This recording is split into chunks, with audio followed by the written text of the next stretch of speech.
I think we're going to start because we're Zooming this as well. So I may repeat your questions on the phone, or I may repeat some of their questions that you don't hear from the chat room. So we're trying to Zoom it and do it in person, and then we can post it for those of you people who couldn't come or Zoom to see it as well. And it's under Metrocrest Democrats on YouTube, all of the videos that we've done.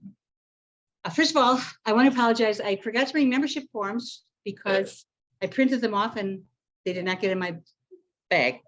So if you are already a member, if you've been a member and you're renewing, just write your name down, give me the money or whatever, or renew online, or you can print off the form online, mail it in to the address that's on the website. And if you're a new member, I need just a little bit more information, and you can write that out, and I'll take it tonight with cash. So I'll take cash in any form at all. I just can't do credit cards. But and the other thing is we're having elections next month. We would have had them last month, but we had some issues with the meeting. So in order to vote, you need to be a member. And right now, everyone that's been an officer is running again, because we haven't had anybody who wants to run as well. So I'm still up for president, but I've been president for a long time, and I don't mind somebody else who has new ideas coming in. I will not be hurt. I will not be offended. And I will help them in any way I can. I will help them in any way I can if they want to. And I'm very happy about that. And then as vice president, we have Kimmy Robinson, who's precinct chair in Farmers Branch. We have Horace Blake, who's not here tonight, but he's our secretary. And Steve Zadico, very, very important, who is our treasurer, who keeps us legal with the Texas Ethics Commission. We also have Jimmy Mannheim, who is not on the listed on those four names, that he's our technology person. He cleans up our email list.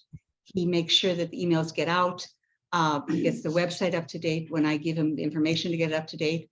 And we also have Stephen Breeden, who's the person who's our Zoom master, who runs all the Zooms for us. So I'm very grateful to everyone that sort of kept us together through COVID. And I thank you. I thank you all for coming tonight. I thank you for being members. And if you haven't renewed, it's a calendar year. So we're in a new year. And if you want to vote next month, although I don't at this point, unless I hear from a lot of people who want to run, it's not going to be a triple vote because we've only got one slate. But in the meantime, thank you so much for being here.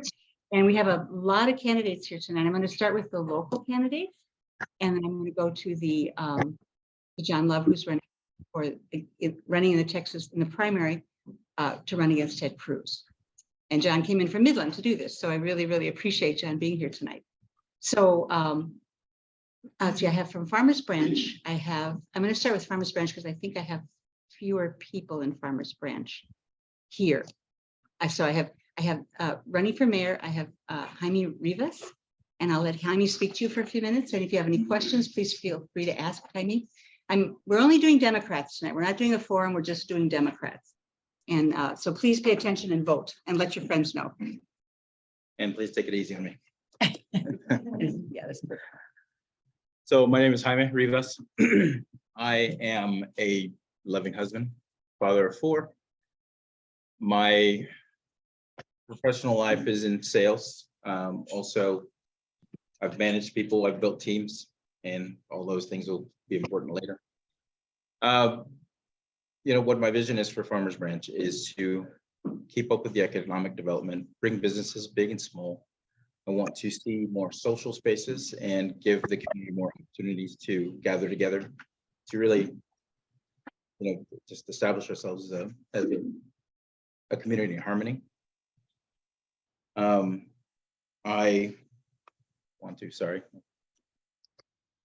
just have vision for just growth, right? I want to see Farmers Branch thrive. I want to see the place I love just continue to flourish and, be a place that other people want to come. How I intend to do that is to, utilize some of the skills that I've kind of developed in my professional life and utilize those in kind of helping bring harmony within the council, establish great relationships with city staff, continue, to grow with the schools, to create a good relationship with the schools. And I mean, really, I'm coming at this from a position of pure intent. You know, I'm not here to be a politician. I'm here as a citizen, just wanting to do what's best for Farmers Branch. I want to listen to all to better understand what the needs are. And I want to be a voice for those who don't know how to use it or are afraid to do it. You know, I just want to, you know, I say this is the, I don't only live in Farmers Branch. This is where I want to do life, and I want everyone to want to do life here as well. That's all. So I think. I just want to add that he's running against Terry Lynn, and Terry Lynn is an accolade of Tim O'Hare, who's now the county judge in Tarrant County, who brought the immigration bill that cost Farmers Branch millions of dollars in legal costs and in settlement costs. So it did make it famous, but as Claire would say, not in a good way.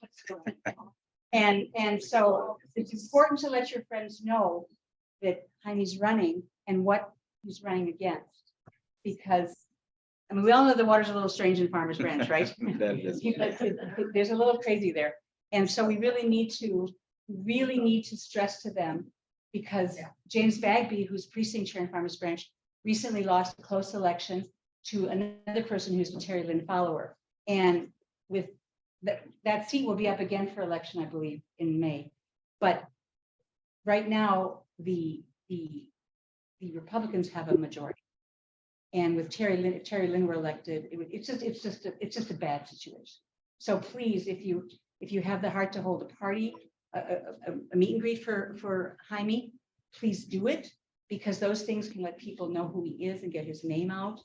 And we may do postcards, we may do a lot of things, but to let people know that there is a candidate running, okay? Because it's hard to get your name out, and Sundays the MAGA and the Republicans, they're strong and they're powerful, and they're big, especially in parts of Farmers Branch. So. Well, we will be getting a mailing list together and sending out a letter, you know, because we're not winning the sign game. So we'll try to get everybody. Thanks. We're going to try to get a mailer out to kind of give people more information about me, that we're not able to have a meet and greet, but just understand that I'm willing to meet with anybody and hear anybody out. And we also have one of our members wants to connect us with Blue Tsunami, which is a group that wants to do a lot of postcard writing and things like that to sort of reach out more. And so we're very willing to send out emails to get people to come to these postcard parties, or to give you postcards and collect them and so forth, to get that message out, because those are important things that people can walk into a polling place with them and say, oh yeah, I've got to vote. I know what to vote for. Okay, so thank you for running. No problem. Thank you. Then I'm going to just go into the Carrollton Farmers Branch ISD, because it's the bridge between the two. And the candidate running for that is Wes Lee. And Wes is first time running, like Jaime. And you don't have to use the mic if your voice is strong. I'll try. Whatever you want, I'm good with. If Can you, everybody hear me? I'm a translator. Okay. Perfect. Well, hey everyone, my name is Wesley Newt. I am running for Carrollton Farmers Branch ISD Board of Trustees.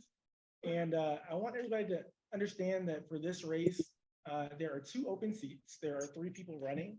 And for our purposes, I need both of your votes. We have cumulative voting here in Carrollton Farmers Branch. And so you have the opportunity to use both of your votes to make sure that you have someone who is a little bit familiar on that board. And what I would say about my observations with CFB ISD, one thing that really separates it, and I'll get into, you know, kind of my personal background and why I am even here, why I moved here. But one of my observations is that the board, it actually functions really well. And one of the things, one of the reasons for that is there's a balance that's maintained. It hasn't necessarily fallen prey to some of the more there we go. So something like that. So what you've seen on the news, and we want to kind of maintain that sort of stasis. And so that's one of the reasons that I'm running. to kind of keep that balance. So I am originally from Arlington, Texas. I went to Arlington Public Schools. I went to Duke University for undergrad and studied public policy and economics. And then I went straight through to UT for law school. And there we go, hook 'em. And I became a lawyer. And after some dalliances with the city of Dallas as a community prosecutor, working closely with the Dallas Police Department, I made it into the private sector with some litigation and eventually into school law. And so for the past few years, I have been practicing school law, representing school boards across the state and primarily here in North Texas. I have a good idea of what a functioning good school board looks like. And there have been many examples, especially over the last few years, that have been put on full display on the news as to what does not in fact compromise or comprise a good functioning school board. Fair enough. I didn't say it. And so this is one of the reasons why I'm running, because I want to continue to keep the board of trustees in a great state and help push it forward as well with some of the great board members that are currently there, including Sally Derrick, who is here with us tonight. A round of applause for her. And so the rest of my time, very briefly, to just say I am running for this seat because this is my community. I've been here for now, a couple years, few years, and what I really want to see is a better school district that takes leaps forward and can be the school district for my future children. I'm currently engaged. I don't have any children, but what I do care about is our schools. And so that's something that has followed me throughout my career. I'm very easy to find. If you Google Wesley Newt, WESLEY-NUTE, you will see probably my path through life. And in school, I worked for Teach for America here in Dallas. I have worked with Leadership ISD. I was a fellow, and they teach you how to advocate for public schools, no matter what industry you come from. So a lot of my work has been in schools. Even when I was in law school, I was a substitute teacher in Austin ISD. And so I want everybody to keep in mind that, I'm running for this. I have good intentions. I think it's really important for the growth of our community and for our students and affecting student outcomes. And in this race for CFB ISD, you can vote twice. And I need both of those votes to be for Wesley Newt. Thank you very much.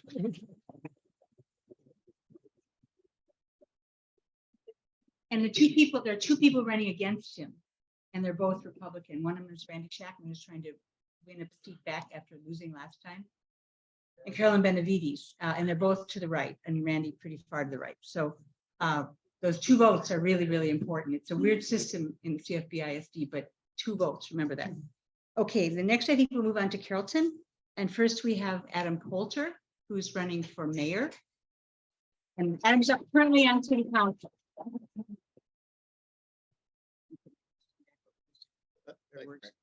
You're loud enough. I am loud enough. So my mother says, good evening. Good evening. It's great to be here in person. It really is. I got to start off. If you live in Carrollton, raise your hand. Got a couple. We obviously need to get our. But getting them out to these meetings. Right. But we will. So again, I'm Adam Poulter. I'm currently on Carrollton City Council, Place 2. Been on that since 2020. Before that, I was on the Parks Board. And I'm now running for mayor. And I'm running for mayor because Carrollton, we've got some problems. And that's one of the things I mean, I've got a whole website, and I'll talk about that in a minute. I've got 10 different big priorities, and we could go into some of those. I'll mention a little bit there. But as I've been talking to some folks, even just recently, I've come to realize how deep-seated some of these problems are, and really how far back they go. They go back well before 2015. when I really got involved with the city. But some of the biggest problems we have a dysfunctional city council. If y'all know what groupthink is, that's pervasive on our city council. There's, as Democrats, we've made some gains. I was probably the first out, what I'd call an out Democrat.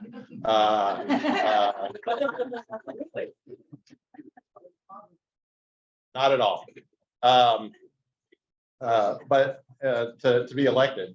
And then last year we got Richard Fleming elected, kind of a second out Democrat. And also only the third Black council member in Carrollton's history. So we're pushing the envelope. We're making some gains. And we have a mayor currently that he just got elected last year to serve out 1 year of an unexpired term. So he's an incumbent, but not so much so.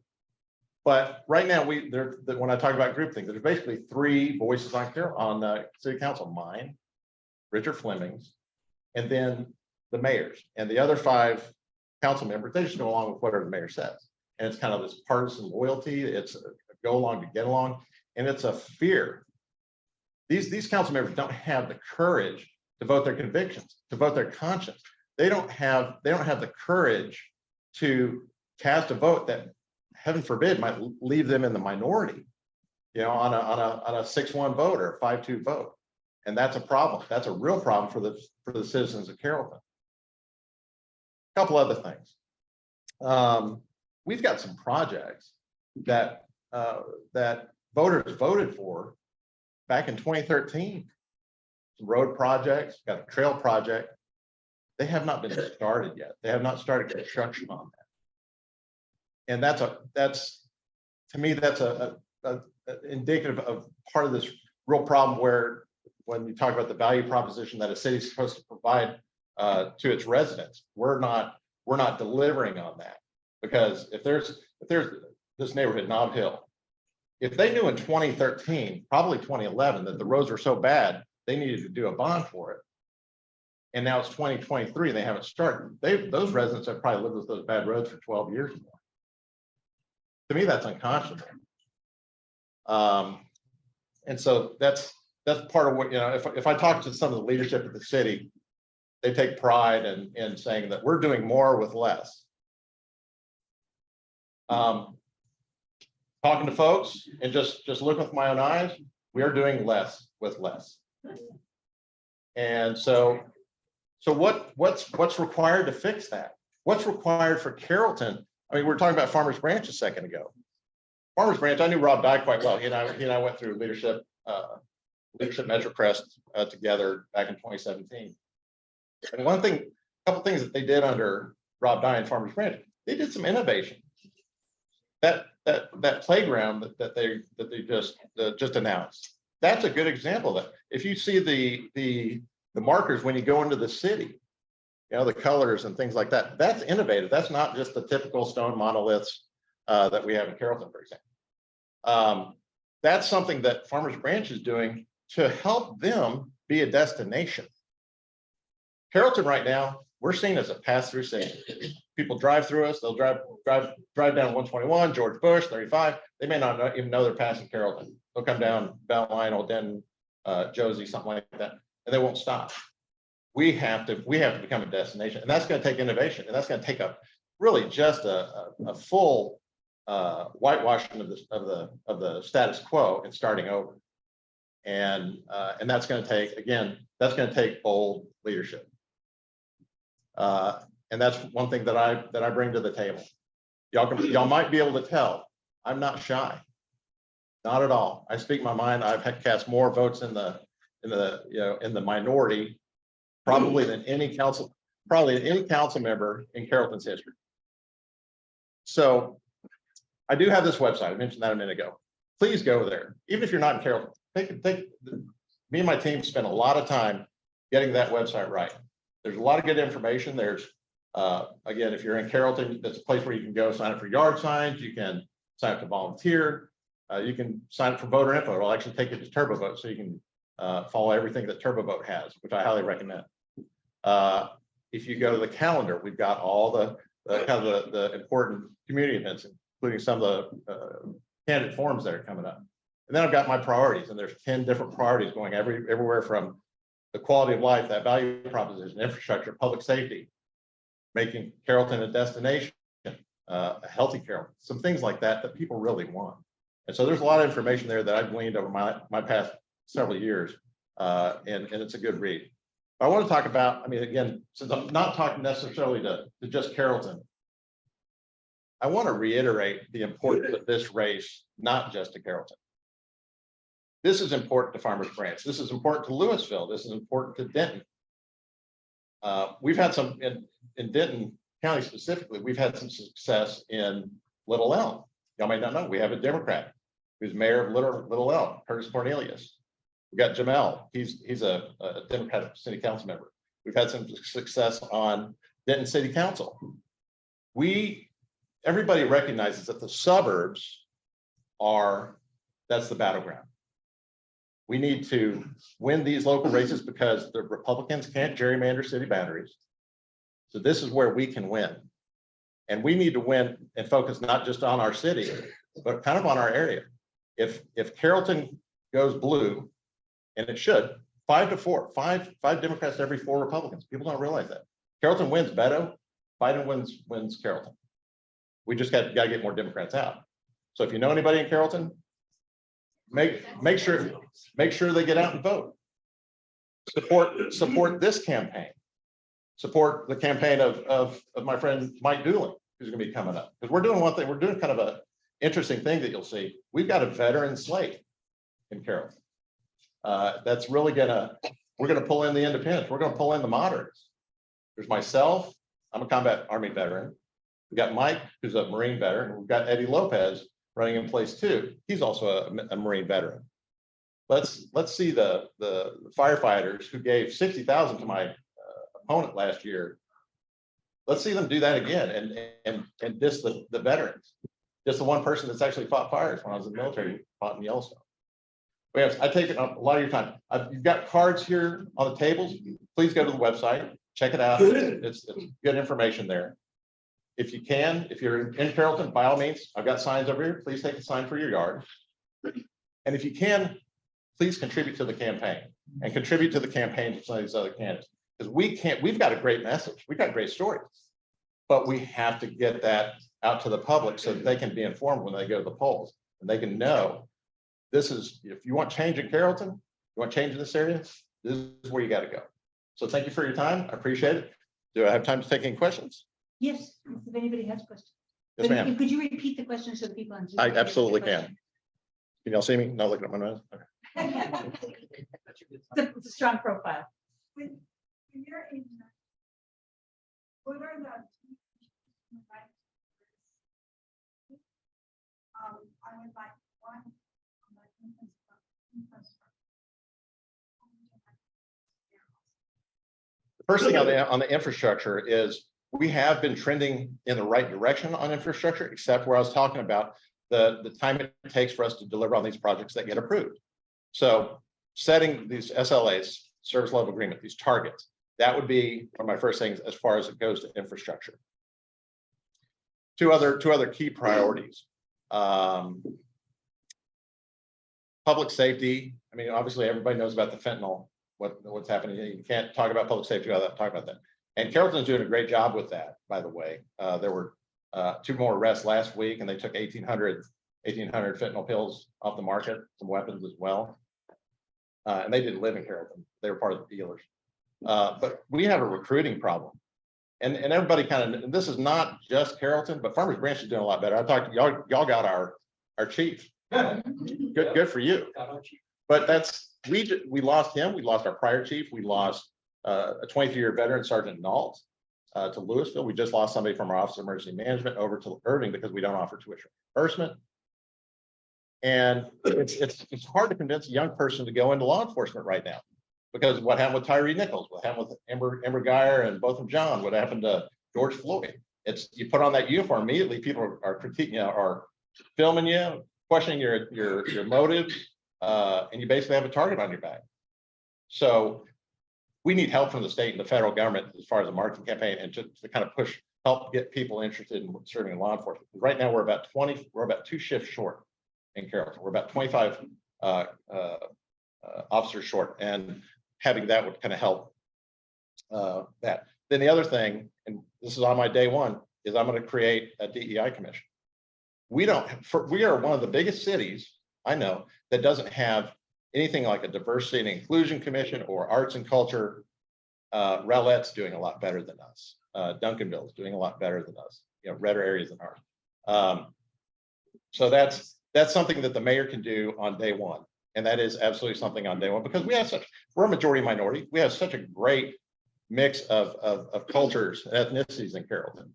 We're 32% Latino, we're 17% Asian, we're 10% Black, and then 37% the rest, white and the rest. We're a community of communities, and those need to be working more together. And so take the Asian community, for example, very insulated. They don't necessarily branch out, and we need to invite them out, and we need to invite ourselves in and say, come on, we love what y'all do, and they're great for our city. They're really great for our city. But hopefully that answered your question. Yes, sir. Because relating to, the Carrollton police, I heard for several years now that Carrollton police are just pulling, just anybody over at any time. I think because the city of Carrollton has this search and seizure, order. Can you repeat that?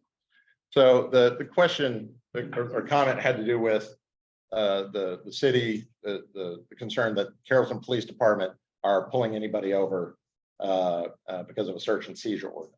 I'm not familiar with that search and seizure ordinance that you're referring to.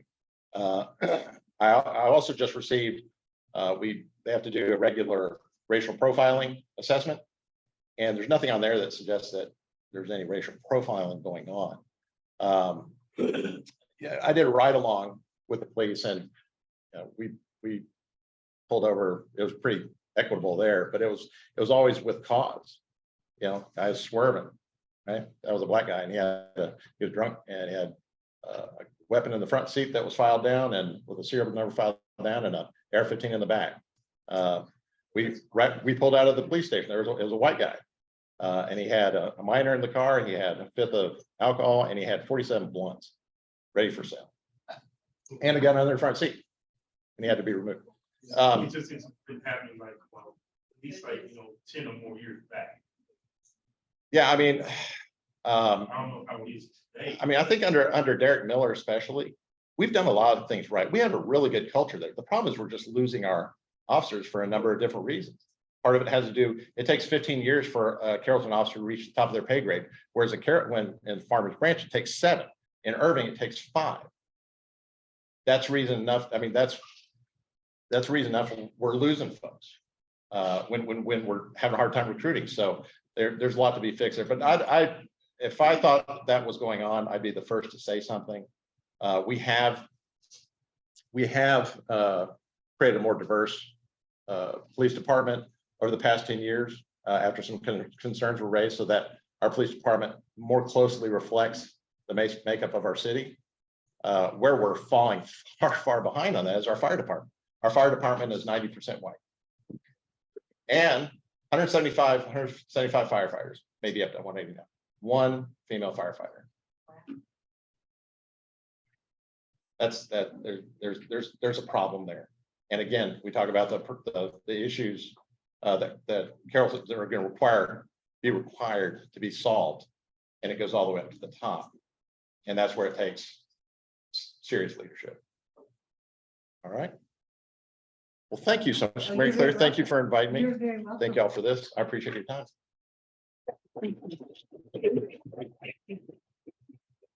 Now we have Mike Dooley, who's running for, Adam mentioned him, running for city council.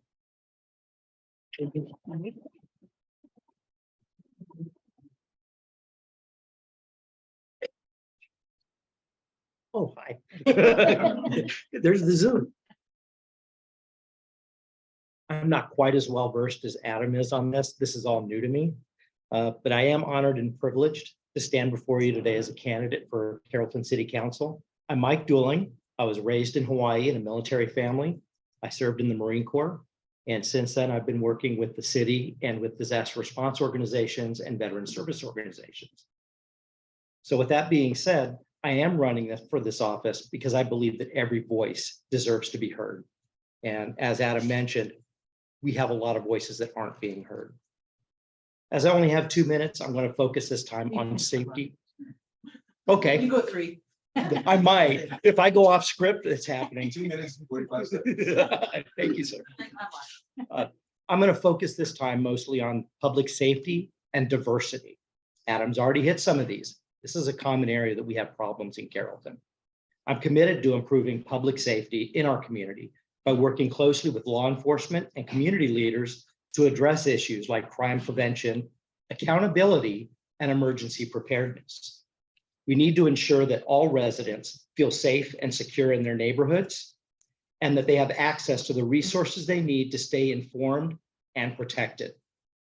That means collaborating with law enforcement on victimless crimes, on sensitivity and awareness for seniors, LGBTQ, non-binary, relationship violence, and trafficking. Finally, I believe that we need to build a more inclusive and welcoming community, one that celebrates the diversity and fosters a sense of belonging for all residents.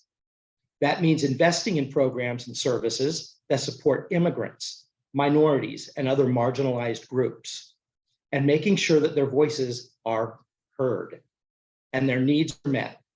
I've been to Austin to work on protecting civil rights issues such as women's health and cannabis. I fought on a state level, and I'll work for you on a city level. But most importantly, I believe we need to listen to each other. We need to bring people together from all walks of life and find common ground. Our city is diverse, and it's time that we celebrate that diversity instead of allowing it to divide us. Let's have the conversation. I want to challenge that status quo. Let's get this ball rolling again. So I'm asking for your vote today. Let's work together to build a better Carrollton, one that is inclusive and prosperous. Please go to Mike Dooling, 2013, to learn more and donate. 2023. Did I say 2020? You said 2013. I wasn't running then. To donate and volunteer, not even. I forgot a lot, but I remember that. Thank you. Mike Dooling, 2023.com. DOOLING. It's not like banjos. Thanks, Mike. Thank you very much. Thank you so much. We have several new candidates who are running for the first time.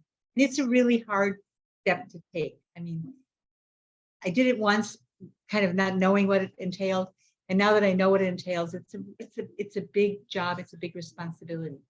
And next I have Brittany Verdell, who's also running on Carrollton City Council. And Brittany also ran previously for US House 65 when Michelle Beckley was written out of her precinct. Brittany decided to run. So now she's running for City Council.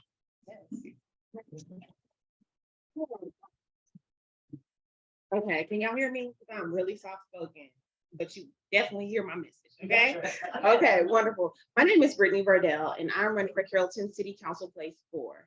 And first, I would like to say thank you all Metrocrest Democrats, because one, you donated and supported the campaign when I ran for 65. I certainly appreciate that. And as a result, we received over 28,000 votes, you guys, with a majority of those votes coming from Carrollton.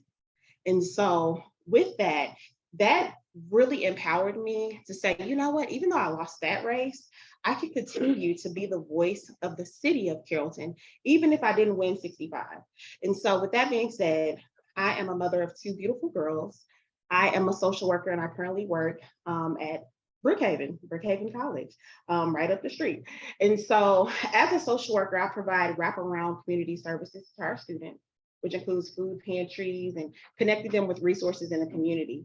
And with being a Carrollton resident, with being a mother, something that I've noticed that the city of Carrollton is lacking is the availability to those resources. And so being educated as a social worker, I have a unique skill set to bring the knowledge of how to work with community providers and really to just put the needs and advocate for people first. I have a license that mandates me to advocate for everyone, and really take their voices to the next level. And so with that being said, one of the things that my campaign is doing is, of course, our favorite, right? Block walking.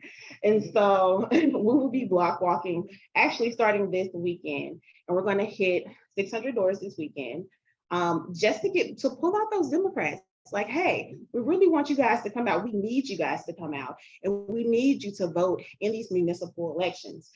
They're just as important as our presidential elections. And so we're really out here informing of my race, Adam's race, Mike's race, Eddie's race, to say, hey, this is what we're doing, and this is what we need your vote for that representation. And so I would love your support. If you can put on some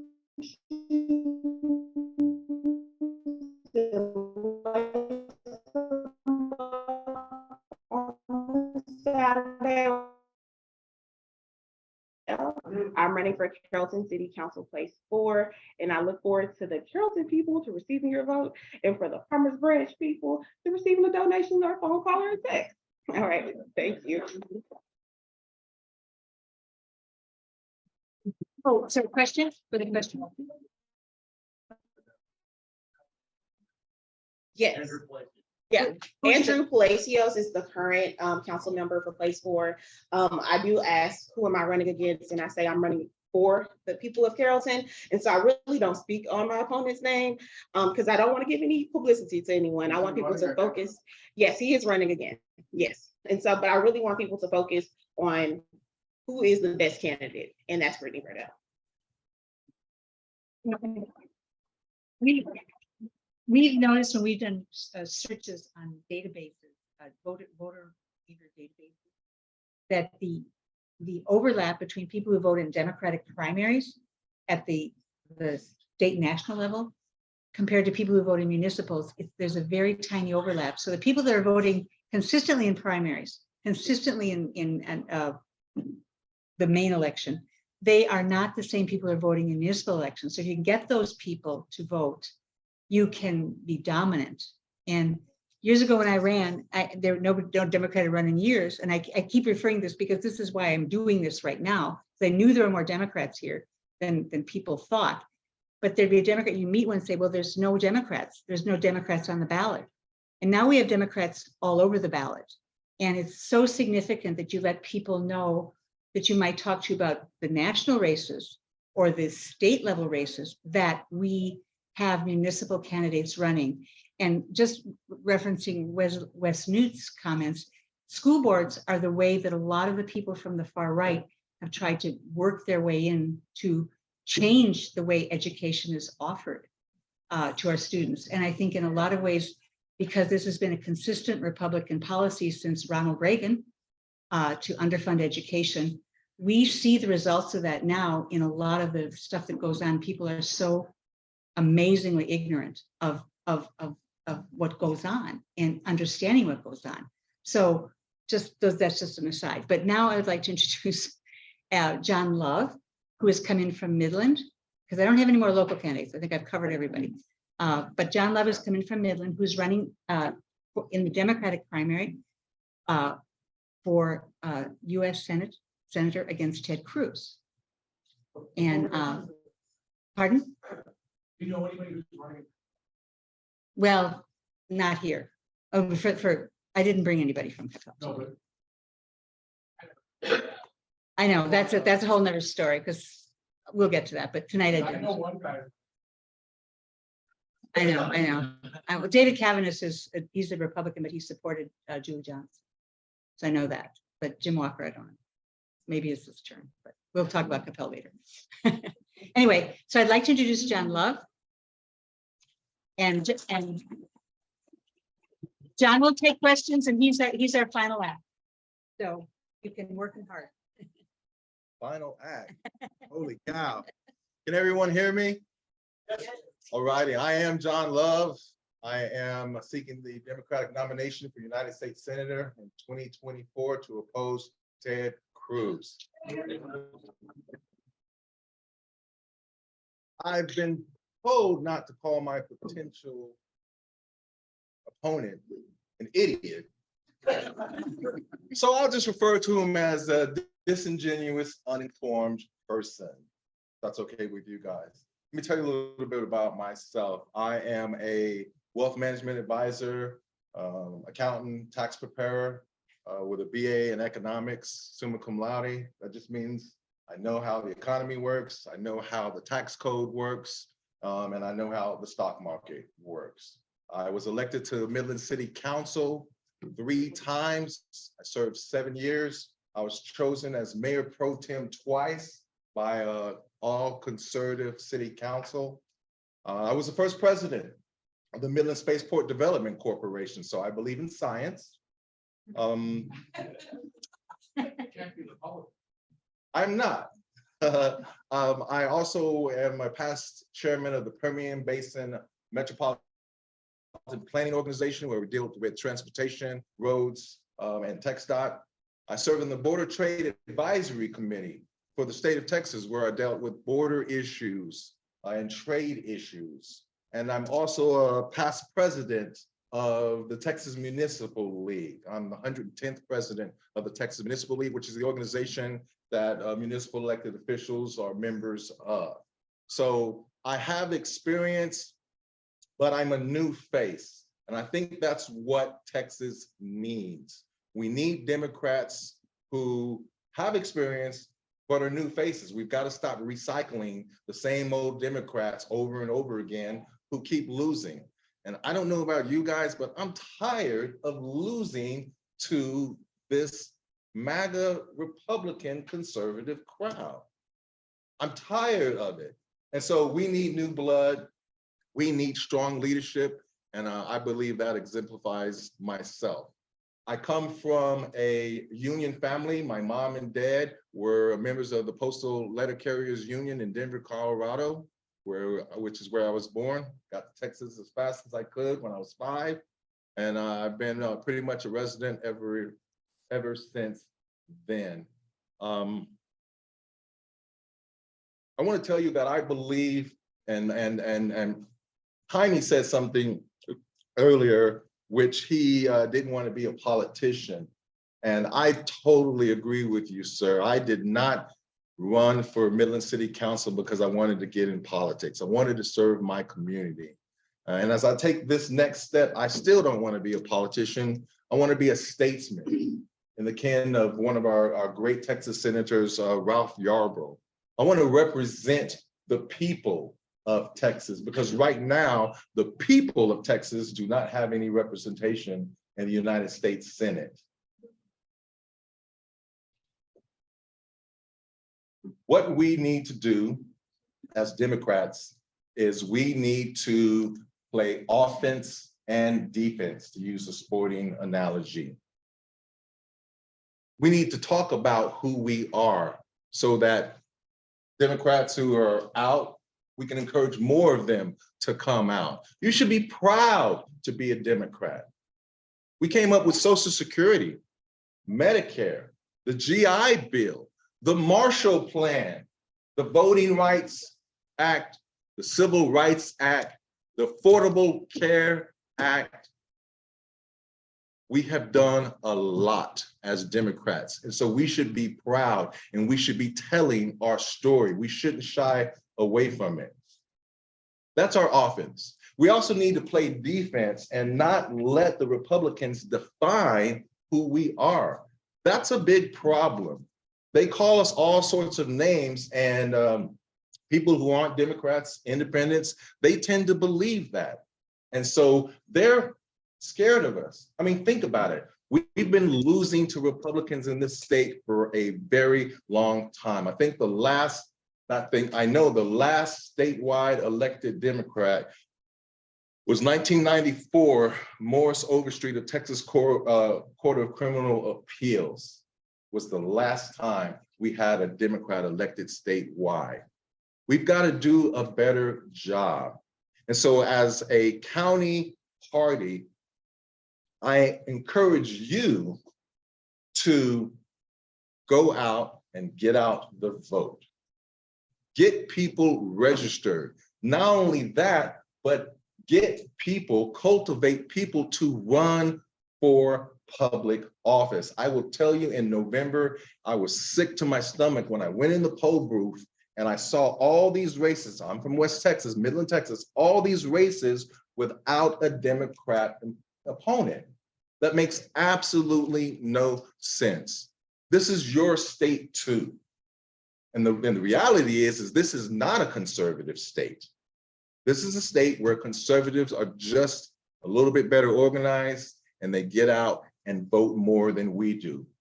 But 67% of the people in Texas agree with the Democrat agenda. And we just got to get out there and get that message out there and let people know who we are and not be afraid of who we are. We need to, like Adam said, we need to get out and we need to get people involved and we need to get people to vote. I'm John Love. My website is johnlove4texas.com. I have a register over here. If you would please fill that out with just your name, your email, and your phone number if you're so inclined. I'd like to keep you informed about my campaign because I believe together we can change this state. And I heard you say blue tsunami. That's exactly what we have the ability to do. We've gotten so close. Beto has gotten us so close. But I'll tell you, since Beto's race in 2018, right? Since then, there have been 3.5 million people who have turned 18.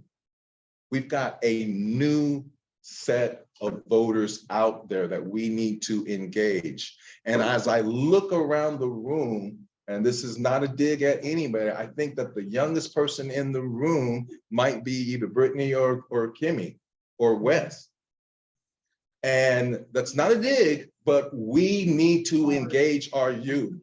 Or what? I'm sorry. We need to engage our youth. I'm John Love. I'm running for United States Senate.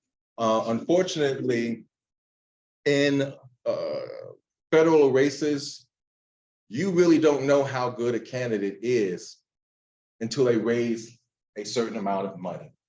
And that's really sad because I think there's a lot of great candidates out there who never get that machine behind them to raise money.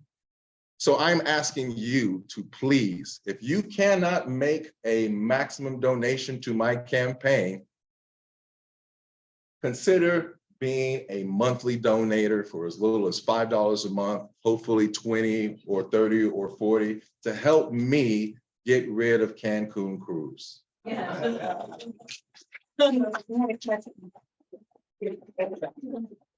Yes, ma'am. Could you repeat the question? I don't know who it is.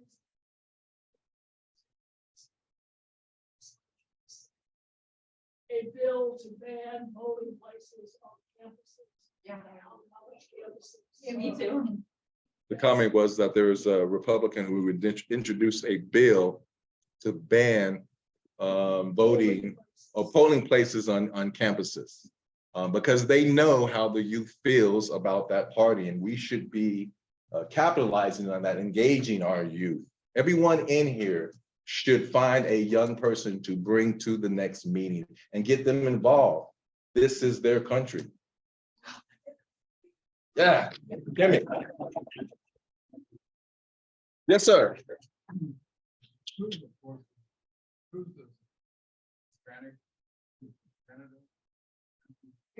And Canadians. And so he's not really a Christian. I know what football is, I think. But what is that? Anytime you ask him about immigration, he avoids that. I asked him a couple of times, he avoids that issue. And yet he is a congressman. Texas, he votes on that, and he will not address the issue. The last time we had an issue that came out with that good was McCain and Kennedy back 20-some years ago. Do you have something you can talk about when it comes to immigration to address the issue that we now have on the border? Yes, sir. Okay. So the comment before the question was, that Ted Cruz is horrible and vote for John Love. The question was about immigration. Here's the thing, throughout history, what we call now first world countries have always needed workers from other countries. But that's not what's first and what's paramount. What's first and what's paramount is that these are human beings and they are people and they deserve to be treated with dignity and respect. It talks about it in the United States Constitution that if you're within our borders, you deserve the same rights as citizens do. We need a comprehensive immigration policy. We need to encourage people and make it easy for them to come to this country. We need to streamline the process. We need to vet people, of course, who come into this country, but it's really important to our economic security and making sure that we maintain our position of leadership in the economic world, that we have the necessary workers to make sure that our economy succeeds. And so we need a comprehensive immigration policy. I am for that. I support it. And I think that we need to make sure that the DACA residents have a path to citizenship.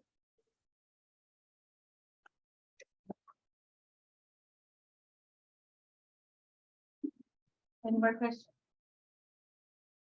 I just have one more Yeah, comment. please, of course. Well, maybe two, maybe three. No, we're under time. Jaime, Wes, Adam, Mike, Brittany, I applaud you. It takes a lot of courage to run for office. Earlier, Jaime, I said I didn't get into politics to become a politician. I actually didn't want to run for city council. I literally did not want to run. I thought I had better stuff to do. You know, I'm an entrepreneur. I had a lot going on, but then I stopped and realized I was making a selfish decision and that my community needed me. And so I jumped in the race and found out that I was pretty good at it. I had a lot of success in Midland, Texas, being the only Democrat on the dais in Midland, Texas. And I've never thought of myself as a politician. I've always thought of myself as someone who is helping fellow citizens and even those who aren't citizens.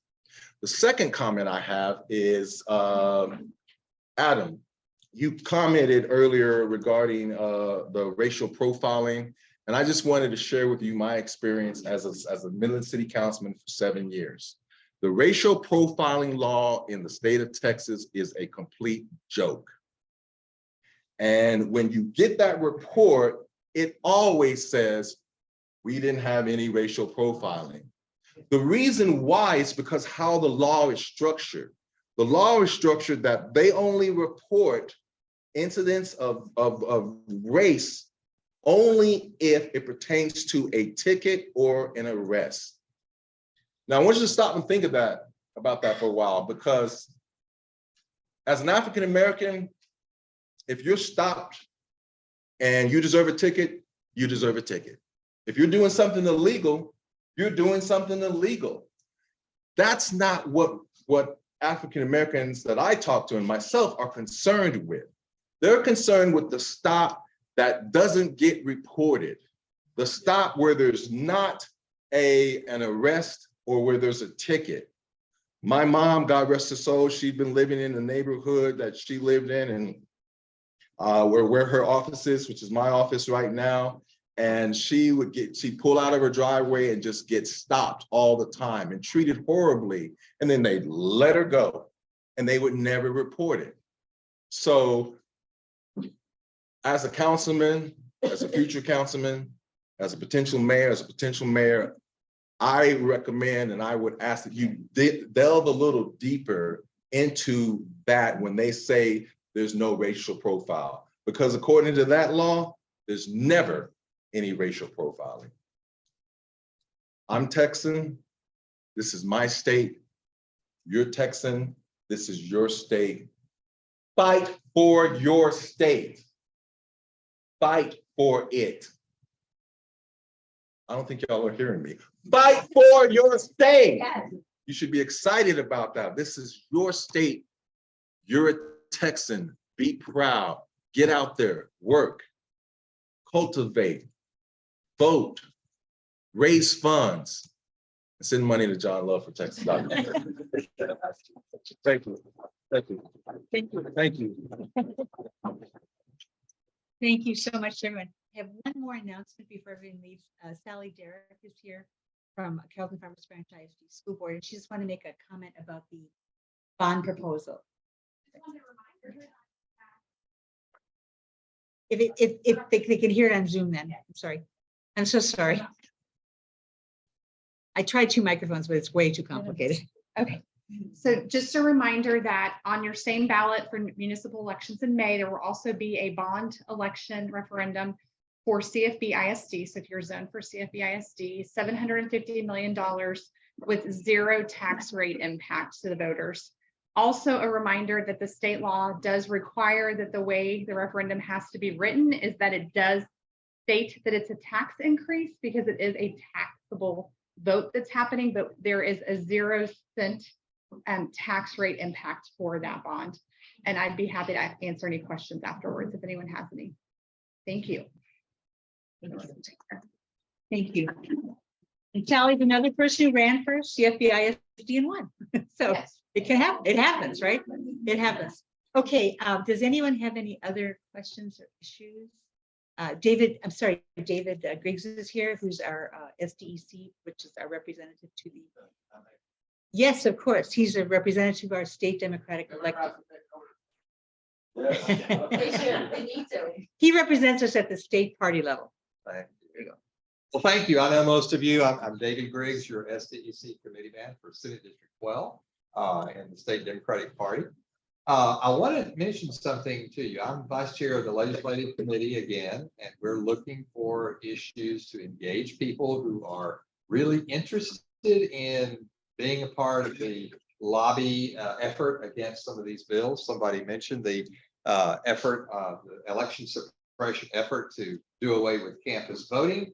They claim that, oh, it would be so dangerous for voters to come onto campus. You know, they might bring a gun. Yeah. Of course, not to mention the fact that students can already carry a gun according to campus carry, which is what they passed a few sessions. That's just the beginning of the iceberg, okay, the top of the iceberg. There's so many other things going on. Just this week, there are horrible bills that are out there regarding local control to try to take away the ability for cities to do anything. I mean, you know, Dallas has an incredible climate plan that's in jeopardy because they want to take away the opportunity for the cities to do anything legislatively because they think it's liberal, right?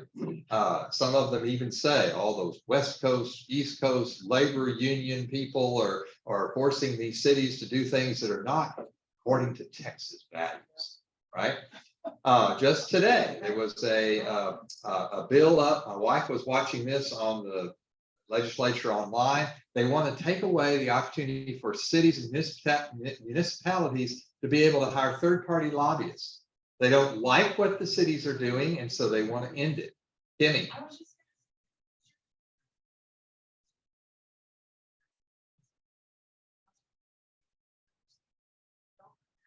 Okay. There's a lot of bills. Now, let me just tell you this. Tomorrow night, my wife holds a program where she goes into depth in a lot of these bills, tells you where they are in the session, and giving you opportunities to get involved, mostly from the environmental perspective, but obviously the local control stuff affects everybody. So if any of you are interested in getting on that email list to have the option of zooming in on that call, see me afterwards. I'll take your, or give me your card or something with your email on it, or I'll write it down and we'll put you on there. But basically, if you are the type of person who wants to make calls to both to your state representatives, as well as perhaps others who may be on essential committees where some of these bills are being considered, You know, if people flood the phone calls and send the emails, all of a sudden the representatives who are sitting on that committee are going, oh my God, there's a huge backlash against this. Otherwise, with 5,000 to 6,000 bills, sometimes things slip through. You know, I mean, we don't, thank goodness we kill most bills in committee, but sometimes when there's nobody watching and, you know, a chairman of that committee, that was his or her favorite bill and nobody objected. So it slips through and then we get bad legislation. So we have to be proactive to try to stop this stuff. And we're looking for people who have some time and would like to make those phone calls, send those emails, send those texts, but most importantly, go down there when the hearings are being held and sign up to testify. I can tell you all about it, but I don't want to take the time here. That's okay. So, all right, but legislative committee of the SEC is very concerned about, especially the election stuff. So please volunteer. Thank you. Thank you. Thank you. Thank you all for coming, for John for coming 4.5 hours from Midland to be here tonight. It's an interesting drive. Scenic.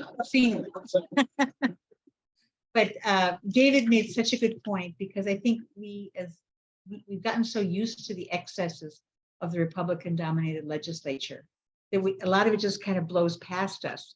And every year they become more vigorous in attacking Democratic cities, Democratic counties, Democratic cities. And they know that the strength, it's not in there. I mean, Texas used to be 80% rural, 20% urban. It's reversed for 80% urban and 20% rural. And they know that if that actually plays out with people actually voting, that's the death knell of the Republican Party in Texas. So it's really important to be aware of the stuff that's coming out of the legislature, because and they've even, not the current speaker, but 2 speakers ago who said they want to get out there and they want to attack the counties and the cities. They said that on a tape. And so it's really important to understand that their target is us. It's Carrollton, it's Farmers Branch, it's Denton, particularly Denton, city of Denton. It's Dallas County, it's Houston. I mean, they're after all of us. They want to ban, I mean, this guy in Frisco, Collin County, he wants to ban, basically end the city of Austin. I mean, he proposed something, Jared Collins, I think it was. So they come up with these really outrageous things that, as David said, they get some playtime and some of them get through. And so, yes. And sometimes you can make it less bad. In other words, we may not have the votes to kill something, but oftentimes when the minority complains, it's less bad. Like the election bill. Remember, they were going to let us take pictures of people voting, and they were going to, allow cameras in there to intimidate the election workers. People rose up such clatter that they took that out. David just made the point that if we protest enough, we can make things less bad. Which is, I mean, we have many targets. Less bad is better than totally bad. Can I comment on that? Yes, of course. I mentioned earlier I was a president of need the Texas Municipal League. And I served during a legislative session. So I actually, and Texas Municipal League advocates for local control. If you're looking for another place in which to track bills, you can do that at their website. But I want to point out that the thing that they did when I was president, that I went down to the legislature to advocate for citizens and to speak on their behalf, is the rollback rate. They changed the rollback rate from 8% down to 3%. So if you don't know what that is, the rollback rate is the rate that if a municipality is going to increase taxes at that time by 8% or more, it would have to go to the citizens. Well, the conservatives in their infinite wisdom said, oh no, that's just abuse. We're gonna cut that in half to 3%. And everybody tried to tell them not to do it. Police association, fire association. And the reason why those groups were against it is because 68% of a city's budget is usually police and fire. And so they did succeed. They cut it to 3%. That was in 2019. And if you remember, something happened in 2019, 2020, the pandemic hit. And I was at Rural Texas Conference at Texas Tech in Lubbock last year, and I spoke to the mayor of Amarillo. And she told me, because I was president when, and she's been serving for a very long time. So we had a conversation, and she told me, John, they cut this rollback rate to 3%, meaning you can only increase up to 3% before it has to go before the voters. And their inflation in 2019 or 2020, I can't remember which year, was 12%. Now, what that means is that even if they raise it up to 3%, they're still 9% behind on city services. So it's going to take them another 4 years just to catch up to where they are today.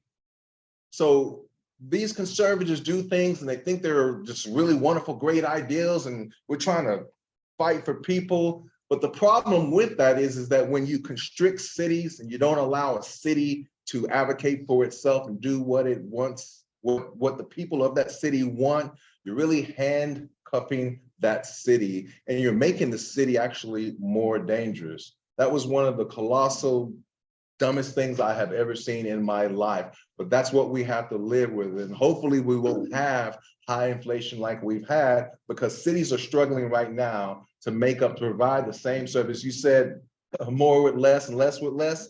That's exactly what's happening. We have less with less. Thank you. Never underestimate the voters.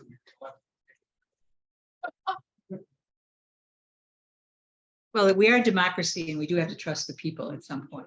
But we So- reelected. I know. Okay, well, does anybody else have anything they want to add?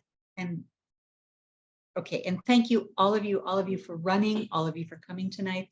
John, for the long trip you made, and for the insightful comments by so very many of you. Thank you so much, and have a good evening, and we will try to keep doing meetings in person. Okay, thank you so much. Be safe.